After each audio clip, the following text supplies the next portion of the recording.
Hello everyone, welcome to अधिगम शिल्प। मेरा नाम शोभना है और सीटेट 2026 सितंबर का जो एग्जाम है उसको फिलहाल हम टारगेट करते हुए कर रहे हैं सीडीपी यानी बाल विकास का टॉपिक। बाल विकास के टॉपिक में फिलहाल हमारा 2 सीरीज चल रहा है। फर्स्ट जिसमें कि हम जो है कंटेंट पार्ट, थ्योरी पार्ट को डिस्कस कर रहे हैं, ईच एंड एवरी टॉपिक्स को बिल्कुल बेसिक से डिटेल में डिस्कस कर रहे हैं। सेकेंड पार्ट हमारा पीवाईक्यू सीरीज चल रहा है, जिस पीवाईक्यू सीरीज में फिलहाल हम डिस्कस उन क्वेश्चंस को कर रहे हैं जो सीटेट की वेबसाइट्स पे अवेलेबल है। ये हमारा आज का जो टॉपिक है वो है दिसंबर 2023 का पेपर 2 का क्वेश्चन हम डिस्कस कर रहे हैं। और कल के वीडियो में मैंने 1 to 20 क्वेश्चंस इसके डिस्कस कर लिए। आज हम जो है करने वाले हैं वो है 21 to 30 क्वेश्चंस इसका। और दिसंबर 2023 पेपर 2 के जो आपके डिटेल्ड डिस्कशन है वो आज कंप्लीट हो जाएंगे। चलिए स्टार्ट करते हैं और आज के टॉपिक की तरफ हम मूव करते हैं।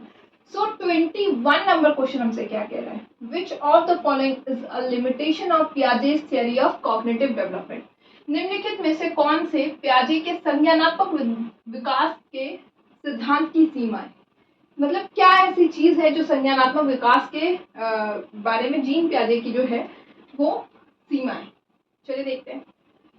तो it overemphasizes the role of language in cognitive development. वह संज्ञानात्मक विकास में भाषा की भूमिका पर अत्यधिक बल देते। देखो, भाषा की भूमिका पर, लैंग्वेज पर उन्होंने अत्यधिक बल दिया ही नहीं है। उन्होंने तो कहा कि आप जो है आप कॉग्निटिव मैच्योरिटी के बिहाफ पे चीजों को सीखते जाएंगे स्टेजेस में, ठीक है। जिसमें उन्होंने SPCF आपका हो गया, यहाँ पे सेंसरी मोटर स्टेज हो गया, आपका प्री ऑपरेशनल हो गया, फिर कंक्रीट हो गया और फॉर्मल ऑपरेशन। कह रहे हैं कि आप जैसे जैसे एजेस के पड़ाव को पार करते जाएंगे आपकी मैच्योरिटी लेवल, आपका संज्ञान जो है वो विकास करता जाएगा और आप उस हिसाब से काबिल बनते जाएंगे। तो उन्होंने मैच्योरिटी को बहुत ज्यादा दिया है। लैंग्वेज को तो उन्होंने वैल्यू कुछ खास दिया ही नहीं। तो ये चीजें यहीं पे गलत हो जाती है। चलिए, It does not account for individual differences in cognitive development. वह संज्ञानात्मक विकास में व्यक्तिगत भिन्नताओं पर ध्यान नहीं देते। अब देखिए, उन्होंने व्यक्तिगत भिन्नताएं, उन्होंने कहा था रेट ऑफ डेवलपमेंट जो है वो अलग अलग है, हर किसी का दर अलग अलग है। तो ऐसा आप इस बात पे जो है नहीं कह सकते कि उन्होंने जो है इंडिविजुअल डिफरेंसेस को बल नहीं दिया है। उन्होंने दिया है, इस चीज को फैक्टर माना है। थर्ड कह रहा है, it does not account for the role of biological factors in cognitive development. उन्होंने संज्ञानात्मक विकास में जैविक कारकों की भूमिका को ध्यान में नहीं रखते। बिल्कुल रखते हैं। अभी अभी मैंने कहा कि मैच्योरिटी को उन्होंने बहुत ज्यादा वैल्यू दी है। और ये मैच्योरिटी जो है वो कहीं ना कहीं आपके कहाँ से आते हैं? जैविक कारक ही तो है। आप जो है आप जिस हिसाब से मैच्योर हैं जिस काम को करने के लिए, उस हिसाब से आप उस काम को करते हैं। जैविक मैच्योरिटी को वैल्यू दिया है उन्होंने। फिर आपके इनहेरिटेड फैक्टर, जेनेटिकल फैक्टर को उन्होंने वैल्यू दिया है। जैविक कारक, उन्होंने कहा है कि मैच्योरिटी और जैविक कारक जो है ये बहुत इंपॉर्टेंट पहलू होते हैं। उस हिसाब से बच्चा जो है अपना विकास, संज्ञान का विकास करता है। तो ये बात भी गलत है। अब it does not account for the influence of culture and social factors on cognitive development. वह उन्होंने संज्ञानात्मक विकास पर संस्कृति और सामाजिक कारकों के प्रभाव को ध्यान में नहीं रखा। बिल्कुल सही बात है। आपको अगर उनकी ना आप लिमिटेशंस देखेंगे, उनकी आलोचनाएं देखेंगे तो ये देखेंगे कि एक तो उन्होंने लैंग्वेज को बल नहीं दिया, जो बेहद इंपॉर्टेंट रोल प्ले करता है संज्ञानात्मक विकास के लिए, इवन इंसान के डेवलपमेंट्स के लिए बहुत इंपॉर्टेंट है। दूसरा, सोशल जो है, सोशल फैक्टर आपका जो है वो भी बहुत इंपॉर्टेंट रोल प्ले करता है, जिसको उन्होंने बहुत कम, बहुत लेस वैल्यू दिया है। तो ये हो गया। फिर सोशल फैक्टर के अलावा उन्होंने कल्चर यानी कि संस्कृति को भी बल नहीं दिया है, क्योंकि इनका मानना है कि आप जो है कोई फर्क नहीं पड़ता कि आपके सोशल फैक्टर, आप कितना ज्यादा लोगों के बीच रह रहे हैं, इससे कोई फर्क नहीं पड़ता। अगर आप इनके हिसाब से, जीन पियाजे के हिसाब से, इनका मानना है कि अगर आप के पास आपका लैंग्वेज जो है वो नहीं है, आप सोशली लोगों के साथ घुल मिल नहीं रहे हैं, तो इससे कोई खास फर्क नहीं पड़ता। अगर आप मैच्योर हैं, परिपक्व हैं, साथ ही साथ अगर आप के पास जेनेटिकल फैक्टर है काम को करने के लिए, जैविक कारक, तो आपका संज्ञान बिल्कुल डेवलप करता है। ठीक है। संस्कृति को भी इसी तरह उन्होंने बहुत इंपॉर्टेंस नहीं दिया, जबकि अगर हम देखें तो ये सारी चीजें जो है ना, एक इंसान के ओवरऑल डेवलपमेंट में बहुत ही ज्यादा जो है रोल प्ले करता है। क्योंकि एक इंसान का कॉग्निशन ही आप ले लीजिए, संज्ञान का विकास ही ले लीजिए, तो जब वो लैंग्वेज के साथ में कनेक्ट होता है, जिस लैंग्वेज के साथ वो कनेक्ट हो रहा है, चाहे वो किसी स्कूल में जा रहा है, चाहे उसके घर के पेरेंट्स है, चाहे वो सोशल इंटरेक्शन कर रहा है, वहाँ पे लैंग्वेज बहुत इंपॉर्टेंट रोल प्ले कर रहा है और इससे बहुत नई नई चीजें सीख रहा है। बात करने का तरीका, मैनर, एडिकेट्स हो गए आपके स्कूल में, एजुकेशन, स्टडी, तमाम चीजें वो सीख रहा है। तो सोशल फैक्टर और कल्चर, जिस कल्चर में, जिस संस्कृति में इंसान रहता है, उसका कॉग्निशन उस हिसाब से डेवलप्ड होता है। तो ये जो है बहुत इंपॉर्टेंट रोल प्ले करता है। बट जीन पियाजे ने इसको इम्पोर्टेंस कम दिया। तो ये 4th नंबर जो है, ये बात बिल्कुल सही बन जाती है कि जीन पियाजे के हिसाब से उन्होंने कल्चर और सोशल फैक्टर को उतना ज्यादा प्रभावी कारक नहीं रखा है। ठीक है, चलिए। सो 21 नंबर का 4th आपका हो गया। Next 22 number question. 22 number question हमसे कह रहा है, read the following statements and choose the correct option. ठीक है, ये भी आपके असर्शन और रीजन के बेस पे है। अब तक हमने आई थिंक 5 से 6 ओवरऑल अगर देखें कल से आज तक में जो टॉपिक डिस्कस किया है, उसमें काफी सारे क्वेश्चंस, 5 से 6 तो मुझे शायद से लग रहा है कि मैंने डिस्कस किया है असर्शन और रीजन का, है ना।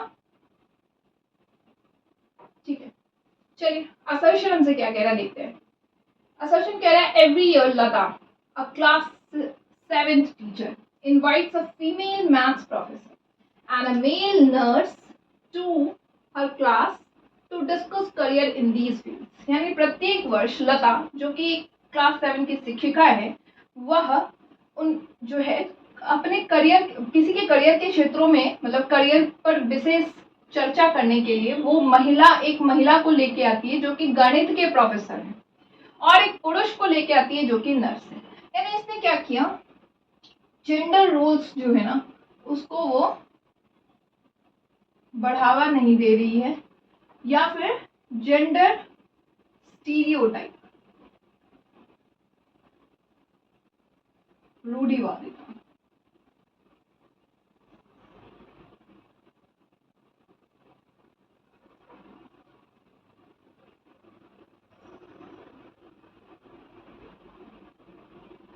ठीक है, इनको ये क्या कर रही है, ब्रेक डाउन कर रही है, तोड़ रही है, इस विचारधारा को ये खत्म कर रही है, ब्रेक डाउन करती है।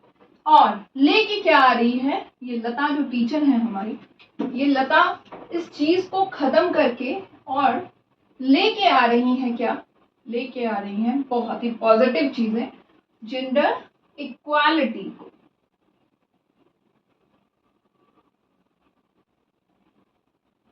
ठीक है, जेंडर इक्वालिटी को वो बढ़ावा दे रही हैं, और इस वजह से उन्होंने किसी भी तरह का भेद नहीं किया है। और उन्होंने क्या किया, जनरली जो कि नर्स फीमेल जो होती हैं, उनको यहाँ पे उन्होंने ब्रेक डाउन किया और एक मेल को लेके आई हैं, और ये दिखाती है कि मेल भी इस फील्ड में काम कर रहे हैं, मेल नर्स हैं ये। और फीमेल को वो दिखा रही हैं कि जनरली फीमेल के बारे में जो स्टीरियोटाइप होता है कि मैथ्स उनका सब्जेक्ट बहुत वीक होता है या ये वो, हालांकि मैं भी मैथ्स की स्टूडेंट हूँ, तो यहाँ पे ये जो है फीमेल को लेके आई है और वो मैथ्स लेक्चरर है, प्रोफेसर। ठीक है, तो इन्होंने क्या किया, जेंडर इक्वालिटी को किया है। चलिए, जेंडर डिफरेंसेस को इन्होंने हटाया और जेंडर इक्वालिटी लेके बिल्कुल सही काम किया, बहुत ही बढ़िया, वेल डन लता जी, आपने बहुत कमाल का काम किया है। Gender differences are innate and not acquired through society. ये रीजन कह रहा है कि ये जो जेंडर लिंग है, लैंगिक अंतर है, जेंडर डिफरेंसेस है, ये जन्मजात हैं और समाज के माध्यम से अधिगृहित नहीं है। क्या बात कर दी, अगर ये जन्मजात होता तो फिर तो ये इस चीज को हो ही नहीं पाता। एक फीमेल जो है वो मैथ्स पढ़ ही नहीं पाती, मैथ्स को हटा ही दिया जाता फीमेल के लिए। ये तो सोसाइटी का मानना है, ओवरऑल एक अजम्पशन हमने मान रखा है कि अरे मैथ्स तो मेल का पढ़ने का काम है, अरे इंजीनियरिंग तो लड़कों का काम है, लड़कियां कहाँ कर रही है। लेकिन अब आप देख रहे हैं कि बहुत सारी मतलब मेजॉरिटी है, बल्क है इस फील्ड में फीमेल का। तो ये तो फिर ये जन्मजात होता तो ये काम कर ही नहीं पाती ना, तो ये जन्मजात तो है ही नहीं, ये तो समाज ने इसको बनाया था और समाज का काम, समाज ने इसको बढ़ावा दिया था। तो ये रीजन बिल्कुल गलत है। सो ए तो सही है बट आर जो है वो हमारा फॉल्स होता है। फर्स्ट नंबर इसका ऑप्शन बनता है। चलिए नेक्स्ट है हमारा 23 नंबर क्वेश्चन। 23 नंबर क्वेश्चन कह रहा है, इन अ प्रोग्रेसिव क्लासरूम स्टूडेंट्स, एक प्रगतिशील कक्षा में। तो ये प्रोग्रेसिव क्लासरूम क्या होता है? प्रोग्रेसिव एजुकेशन के बारे में हमने बात किया था। प्रोग्रेसिव एजुकेशन होता है जहाँ पे एक बच्चे को बहुत सारे अपॉर्चुनिटीज, मौका दिए जाते हैं। अब यहाँ पे बच्चों को फ्रीडम होती है, स्वतंत्रता होती है अपनी बात रखने की, अपनी राय रखने की, अपने इंटरेस्ट, अपने रुचि, इनकी स्वतंत्रता होती है। यहाँ पे जो स्टूडेंट्स होते हैं, लर्नर्स होते हैं, विद्यार्थी होते हैं, वो एक्टिवली हर काम में एंगेज होते हैं, हर काम को बहुत एक्टिवली वो करते हैं। ठीक है, अब यहाँ पे टीचर जो होते हैं इनके स्टूडेंट्स के, ये इनको क्या करते हैं? गाइड करने का काम करते हैं, स्कैफोल्डिंग यानी कि आलंबन प्रदान करने का काम करते हैं। और आप कह सकते हैं टीचर को आप फैसिलिटेटर, सुविधाजनक भी कह सकते हैं, क्योंकि ये बच्चों को मार्गदर्शन दे रहे हैं। ठीक है, यहाँ पे बच्चों को वो आलंबन दे रहे हैं, जब भी जरूरत पड़ रही है तो ये टेम्पररी हेल्प जो है, अस्थायी मदद भी दे रहे हैं बच्चों को। ठीक है, चलिए अब यहाँ पे प्रोग्रेसिव कक्षा में विद्यार्थी क्या करते हैं, क्या सब काम कर सकते हैं, ऑप्शंस में से देते हैं। Do not ask many question, भाई डू नॉट आस्क, यहाँ तो आपको पूरी तरीके से छूट है भाई, जो मर्जी पूछो तुम, रेलिवेंट होना चाहिए। ठीक है, आस्क क्वेश्चन टू टीचर्स, शिक्षक से प्रश्न पूछते हैं, बिल्कुल सही बात है। एक प्रोग्रेसिव प्रगतिशील शिक्षा में बच्चे शिक्षक से प्रश्न पूछते हैं। Ask question to each other, बिल्कुल अपने आप पीयर्स के साथ भी इंटरेक्ट करते हो, कोलैबोरेशन, कोऑपरेशन, प्रोजेक्ट वर्क हो गया आपका, तो ऐसे बहुत सारे तमाम चीजें आप इसमें करते हो। आस्क देमसेल्व्स टू क्वेश्चन, आप स्वयं से प्रश्न पूछ सकते हैं, तो बिल्कुल सही बात है, यानी BCD हो गया है थर्ड नंबर ऑप्शन। ठीक है, इस क्वेश्चन का। चलिए ये तो हो गया। 24 नंबर क्वेश्चन। 24 नंबर क्वेश्चन कह रहा है, expectations associated with being male और female are referred to as and these are learn dash. पुल्लिंग या स्त्रीलिंग होने से जुड़ी अपेक्षाएं को डैश कहा जाता है और इन्हें जो है इनसे डैश सीखा जाता है। देखिए अभी हमने कहा था कि आपने एक्सपेक्टेशन जोड़ रखा है कि मेल जो है वही, अभी हमने क्वेश्चन किया था उसी के ब्याह पे, कि मेल जो है वही प्रोफेसर बनेंगे मैथ्स के, और जो फीमेल है वो बनेगी नर्स। तो आपने यहाँ पे क्या किया, आपने अपने दिमाग में या सोसाइटी की वजह से, जो भी हो, एक्सटर्नल फैक्टर ही होंगे बिल्कुल, तो इसकी वजह से आपने क्या किया, जेंडर रोल्स कर दिया है, जेंडर की भूमिकाएं आपने डाल दी। ठीक है, ये चीजें आपने यहाँ पे करा है, जेंडर स्टीरियोटाइप, जेंडर रोल्स आपने डाला है। And these are learn dash, ये जो है कहाँ से आप जो है कैसे करते हो, तो जेंडर रोल्स वाले यहाँ पे हो सकते हैं, जेंडर स्टीरियोटाइप्स भी हो सकते हैं, रूढ़िवादिता भी हो सकता है। चलिए देखते हैं बाकी ऑप्शंस को। अब ये जो है ये कब से आप सीखते हैं, ये चीजें आपके दिमाग में कब से आती हैं? तो आपके दिमाग में ये चीजें तब से आती है, ये सोसाइटी की वजह से, आपके फैमिली की वजह से, आपके नेबर की वजह से, मतलब कुल मिला के एक्सटर्नल फैक्टर की वजह से आप जब से बचपन में रहते हैं तब से ये चीजें आती है। एकदम से इस स्टेज में आकर के आपसे कोई कह दे कि ये काम, तो आप बोला कैसी बातें कर रहे हो, मैंने तो नहीं देखा। तो यानी बचपन से आपके दिमाग में, बाल्यावस्था से आपके दिमाग में ये चीजें चलती है, ठीक है। और ये कंटिन्यूड कब तक रहती है? अडल्टहुड तक। बिल्कुल सही बात है कि आप जो है वयस्क तक आपके दिमाग में ये चीजें चलती है। आप कभी पुराने जमाने के जो लोग हैं उनको ले लीजिए, तो उनके फीमेल को लेकर के पर्सपेक्टिव बहुत अलग होंगे। अभी भी कई जगह कई ऐसे लोग मिल जाते हैं, मुझे भी मिल जाते हैं, आपको भी मिल जाते होंगे, जो ये चीजें कहते हैं लड़कियां ना अच्छी लगती थी, जो वो घर पे बैठती थी, खाना बनाती थी, हमें अच्छी नहीं लगती ये चीजें, बट उनके दिमाग में कहीं ना कहीं चाइल्डहुड से ये चीजें हैं और उनके वयस्क होने तक आपको जो है ये चीजें देखने को मिल जाएगी, ठीक है। तो यानी ये हो गया, ये वाला तो ऑप्शन बिल्कुल सही है। बाकी इनिशियली ड्यूरिंग अडोलेसेंस में, तो अडोलेसेंस के एज तक तो आप बहुत सारी चीजें आपके दिमाग में फिट हो जा चुकी होती हैं। ड्यूरिंग मिडिल होगा नहीं, और सिर्फ अर्ली चाइल्डहुड में भी नहीं होगा, क्योंकि अगर अर्ली चाइल्डहुड में बहुत सारे ऐसे थॉट्स होते हैं जिसको आप चेंज कर पाते हैं, और उसको समय आने पे बदलता रहता है बच्चों का। प्रारंभिक बाल्यावस्था में जो भी सोच होती है जरूरी नहीं वो कंटिन्यू ही रह जाए, वो चीजें बदलती रहती है। आप जैसा परवरिश देंगे बच्चों को माहौल बदलता रहेगा और सोच भी उसकी बदलती रहेगी। तो यानी कुल मिलाकर के आपको फर्स्ट नंबर ऑप्शन बनता है 24 का, ठीक है। नेक्स्ट है हमारा 25 नंबर क्वेश्चन। सो 25 नंबर क्वेश्चन की अगर हम बात करें तो 25 नंबर क्वेश्चन कह रहा है, which of the following views about intelligence supported the respectful consideration of diversity among learners. बुद्धि के संदर्भ में निम्नलिखित में से कौन सा दृष्टिकोण शिक्षार्थियों के बीच विविधता के सम्मान पूर्वक विचार का समर्थन करता है, ठीक है। यानी कहने का मतलब क्या है, क्वेश्चन को समझते हैं कि इंटेलिजेंस, बुद्धि जो है वो इनमें से क्या है। आपको पता है कि लर्नर्स जो हैं वो अलग अलग तरह के लर्नर्स हमारे पास आते हैं, इंडिविजुअल डिफरेंसेस जो है बच्चों में पाई जाती है, ठीक है। आप ये बात को जानते हैं और मानते हैं, इंडिविजुअल डिफरेंसेस बच्चों में पाई जाती है। अब यहाँ पे बुद्धि के संदर्भ में कौन सा दृष्टिकोण शिक्षार्थियों के बीच विविधता के सम्मानपूर्वक विचार का समर्थन कर रहा है, ऑप्शंस में से देखते हैं। तो individual is not influenced by environmental factor. क्या बुद्धि वातावरणीय कारकों से प्रभावित नहीं होता? क्यों नहीं होता भाई? एक बच्चा जो कि पढ़ने में शुरू में उसकी आईक्यू लेवल आपको बढ़िया है देखने में मिला, अब यहाँ पे हमें पता है कि ये बच्चा जो है, ये जो ए नाम का बच्चा है बहुत ही अच्छा प्रदर्शन कर रहा है। स्कूल वाले ने इसको आइडेंटिफाई किया,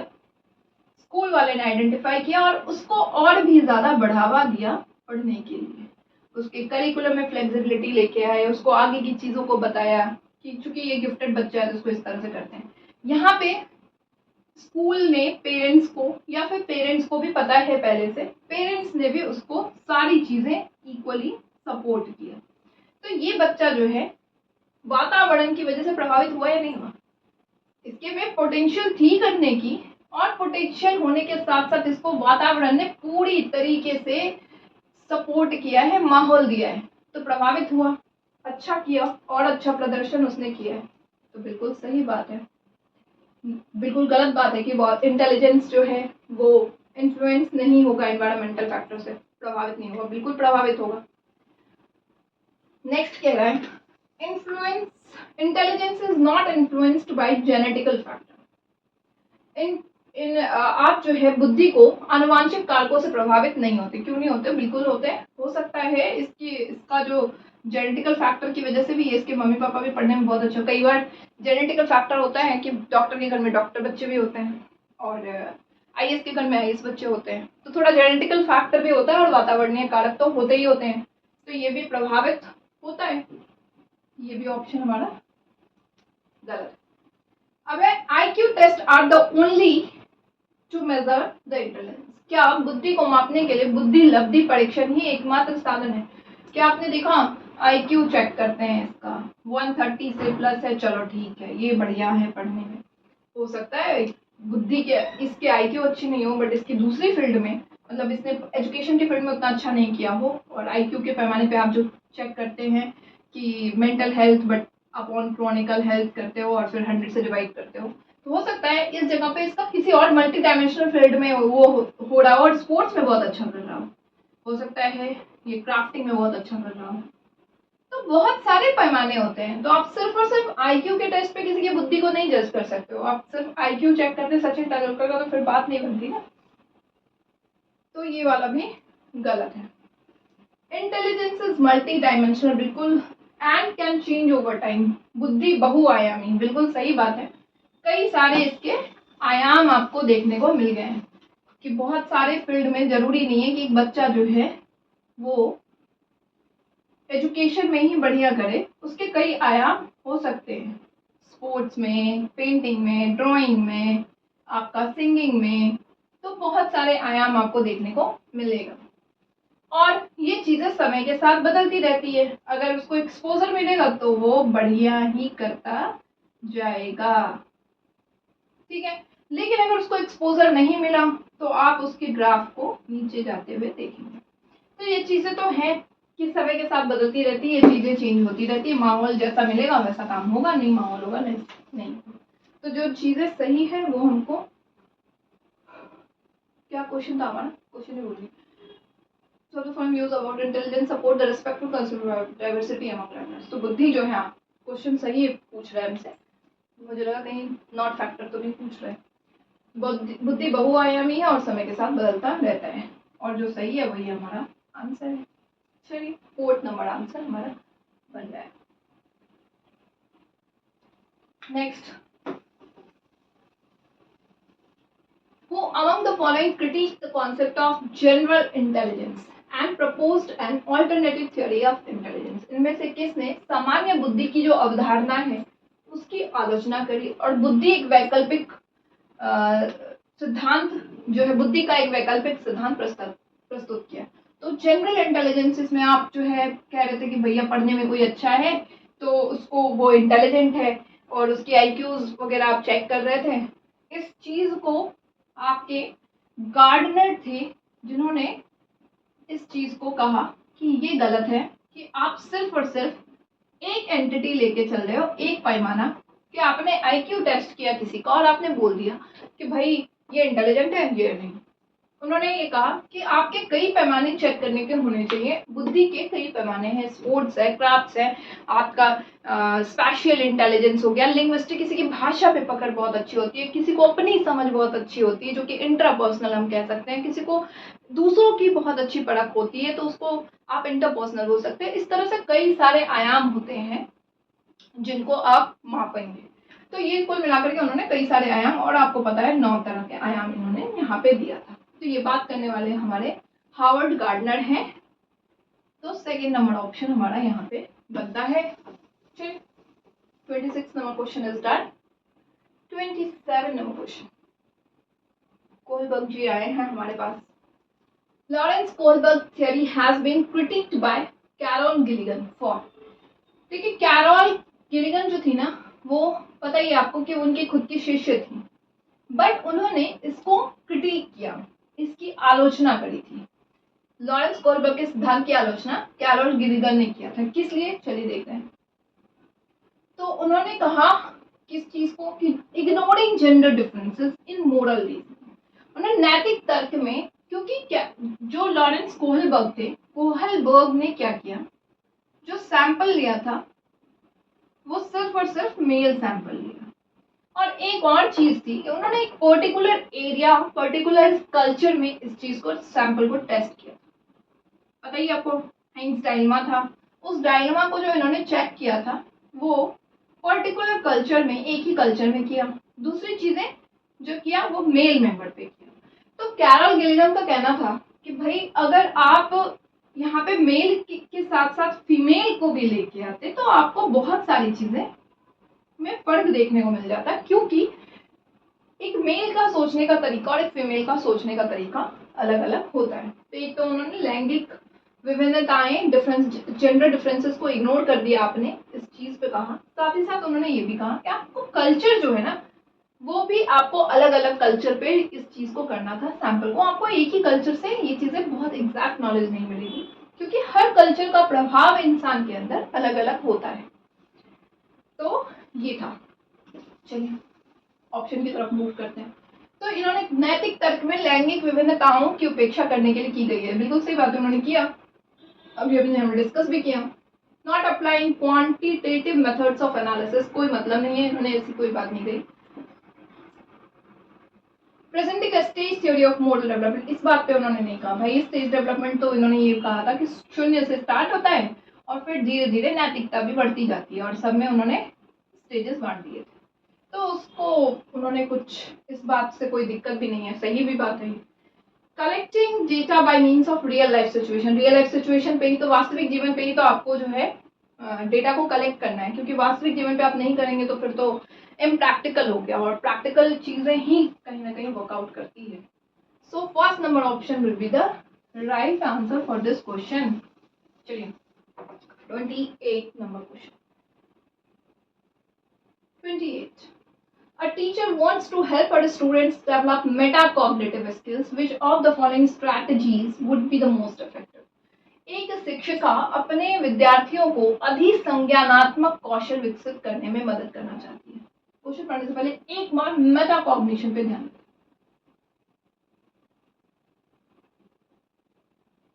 मेटाकॉग्निशन क्या है? जब आप सेल्फ थिंकिंग करते हैं, ठीक है, यानी thinking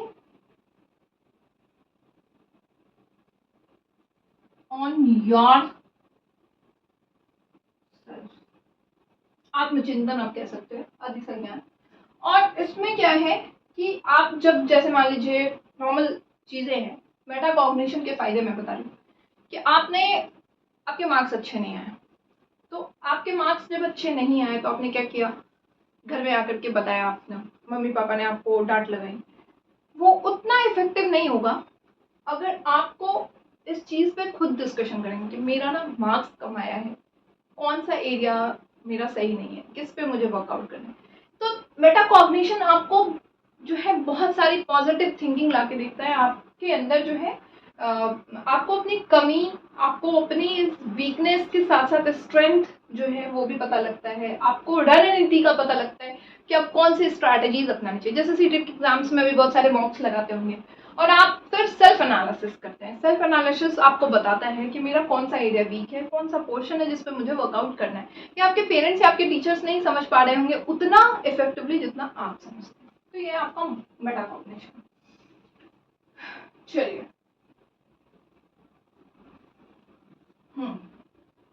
option number 1, providing frequent grades and feedback to motivate students, विद्यार्थियों को भी प्रेरित करने के लिए लगातार ग्रेड और प्रतिपुष्टि प्रदान करना। मेटाकॉग्निशन का स्किल वो डेवलप करना चाहती है जिसमें ग्रेड्स दे करके तो एक्सटर्नल मोटिवेशन हो गया,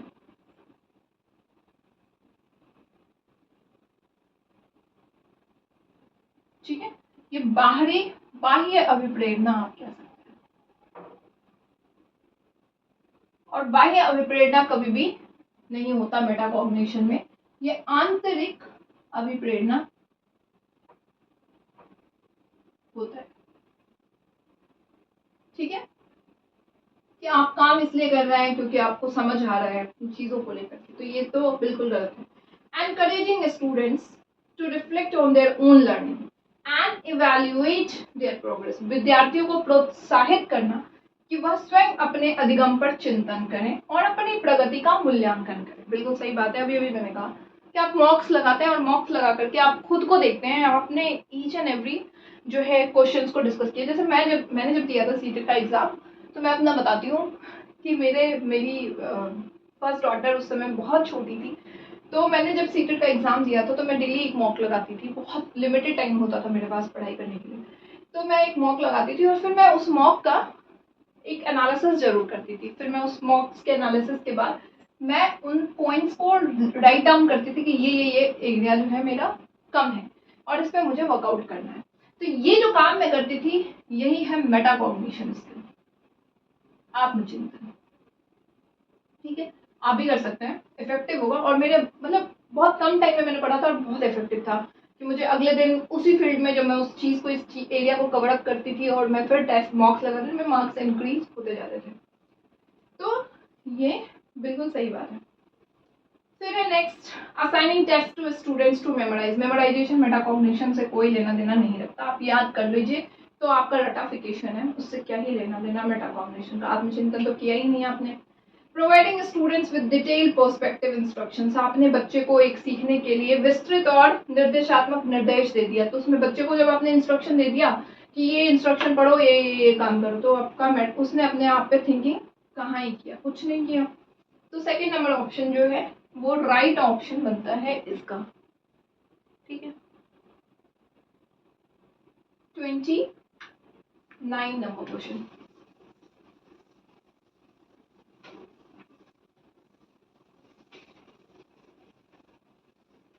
29 number question कह रहा है, read the following statements and choose the correct option. Teacher should ask the students to identify their own examples and non-examples of the concept for strengthening the concept. शिक्षकों को या assertion और reason के base पे शिक्षकों को संकल्पना को मजबूत करने के लिए विद्यार्थियों को अपने स्वयं के संकल्पना के उदाहरण तथा गैर उदाहरणों की पहचान करने के लिए कहना चाहिए। बिल्कुल सही बात है कि आपने बच्चे को किसी कॉन्सेप्ट के बारे में जब बताया तो आपको उसको एग्जाम्पल्स, पहले एग्जाम्पल्स दे रहे हैं, समझा रहे हैं, बट आप नॉन एग्जाम्पल्स भी दे रहे हैं। मतलब आपने उसको रिलेट करने के लिए चीज़ों को दिया है। आपने एग्जाम्पल्स पहले बता दिया कि ये चीज़ें, एक ओवरऑल एक जो सिनेरियो है वो तो आपने एग्जाम्पल्स के थ्रू क्रिएट कर दिया। अब आप उसको नॉन गैर उदाहरण जो है उन पे वर्कआउट कर रहे हैं। अब इससे बच्चा जो है एक तरह से रीथिंक करेगा, चीज़ों को डिटेल में जाएगा, सोचेगा, समझेगा, जो उसने अपनी जितनी कॉन्सेप्ट उसको है उस पर वो काम करेगा। तो एक तरह से आप जो है क्लैरिटी ला रहे हैं बच्चे के पढ़ाई में। ठीक है, बिल्कुल ही सही है।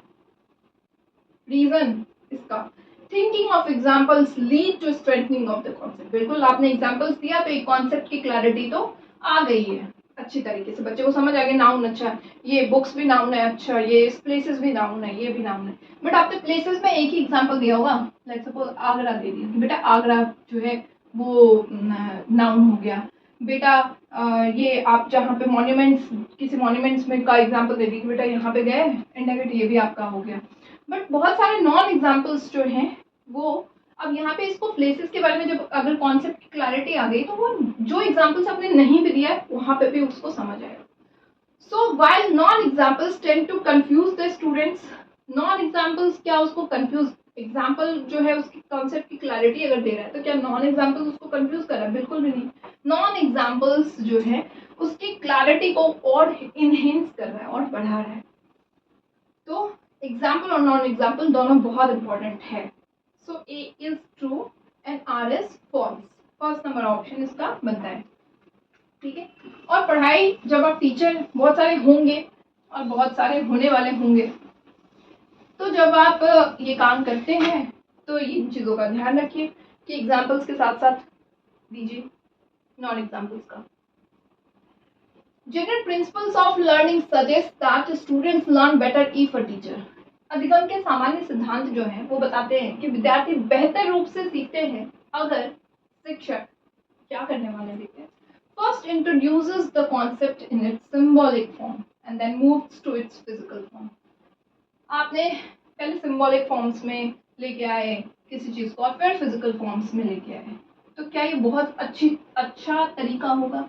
किसी चीज़ का सिंबल्स लेके आए और फिर बता रहे हैं, तो उससे क्लासेस में एक नए कॉन्सेप्ट को सीधा सीधा आपने स्टार्ट किया, सिंबल्स पे लेके आए, फिर भौतिक रूप से आप उसको प्रकट कर रहे हैं, तो बहुत इफेक्टिव तो नहीं हुआ। First discuss what is not known to the student and then comes to what students already knows. अब आपने बच्चे को सबसे पहले ये, क्या तुम्हें ये पता है? अब बच्चे ने पढ़ा ही नहीं है तो फिर आप क्या कर रहे हैं? उसको जब उसके अंदर मोटिवेशन ही नहीं आ रही है उस चीज़ को लेके ना कि ये मुझे पता ही नहीं, आपने बोला बच्चे ये देखो ये चीज़ें तो तुम्हें नहीं पता, ये बता, आपने लेक्चर दे दी, तो वो एक तरह से बच्चा उतना एक्टिव नहीं हो पाया वहाँ पे, तो उसके लिए बोरिंग होगी क्लास। थर्ड है, first introduce the concept overall and then moves to the intricacies of it. पहले अवधारणा का संपूर्ण रूप से परिचय दें और फिर उसकी बारीकियों पर आए। ठीक है, तो सबसे पहले आप जो है कॉन्सेप्ट को बता रहे हैं। आप यहाँ पे क्या कर रहे हैं, आपने बच्चे को, जैसे आपने मैटर से रिलेटेड चीजें पढ़ा रहे हैं, तो आपने पहले बच्चे को पूछा कि तुम्हें क्या पता है इसके बारे में। ठीक है, सबसे पहले आप वहां पे आए, फिर आप जो है उसको क्या कर रहे हैं कि धीरे धीरे उसको, उस कॉन्सेप्ट को, जितना भी उसको पता था कॉन्सेप्ट को, वहां पे आपने उसको डिस्कस किया और फिर जो है बारीकियों से आप उसको सॉलिड के बारे में बारीक से बता रहे हैं, लिक्विड के बारे में, फिर गैस के बारे में बता रहे हैं। पहले आपने ओवरऑल जो उसको इन्फॉर्मेशन थी सबसे पहले उससे ले लिया, फिर आपने ओवरऑल, अच्छा ये देखो ये ना सॉलिड है, ये जो बॉटल है आपके पास ये ना लिक्विड है, और ये देख रहे हो गैसेस आपके अगल बगल में कुछ है या नहीं है। तो बच्चा यहाँ पे एक्टिव हो रहा है। अब जब बच्चा एक्टिव हो गया, बच्चे को ओवरऑल नॉलेज है, तो फिर आप बारीकियों से पहुंचा रहे हैं कि सॉलिड में बेटा ये होता है, लिक्विड में बेटा ये होता है, गैसेस में बेटा ये होता है, ऐसे ऐसे। तो ये बढ़िया तरीका है। Fourth option, first discusses the concept in terms of logic and reason and then grants opportunity to verify that. पहले तर्क और कारण के संदर्भ में अवधारणाओं पर चर्चा करें। सबसे बढ़िया तरीका तो यही है, थर्ड वाला। अब सबसे पहले आप लॉजिक देने लगेंगे कि इसके पीछे सॉलिड ये है, इसके पीछे ये है, तो बच्चा एक्टिव नहीं होगा। पहले उसके पूर्व ज्ञान से जोड़िए, फिर उसको ओवरऑल डिस्कस करिए, और फिर जब आपने ओवरऑल डिस्कस कर लिया तो फिर जो है बात बनेगी, बच्चा एक्टिव रहेगा, बच्चे को समझ आएगी, इंटरेस्टिंग क्लास बनेगा। So third number option will be the right option. So दिसंबर का तो नहीं था, 2023 पेपर 2 का जो पेपर था वो कंप्लीट डन हो चुका है, और 2 पार्ट्स में मैंने इसके वीडियोस डाले हुए हैं। प्रीवियस पार्ट्स आप लोग देख लीजिएगा, लिंक मैं दे दूंगी इसका। So this is all for today. Video अगर अच्छी लगती है तो चैनल को लाइक शेयर एंड सब्सक्राइब जरूर से करिएगा, मुझे बहुत अच्छा लगेगा। मिलते हैं नेक्स्ट सेशन में नेक्स्ट वीडियोस के साथ में, तब तक के लिए bye bye and take care.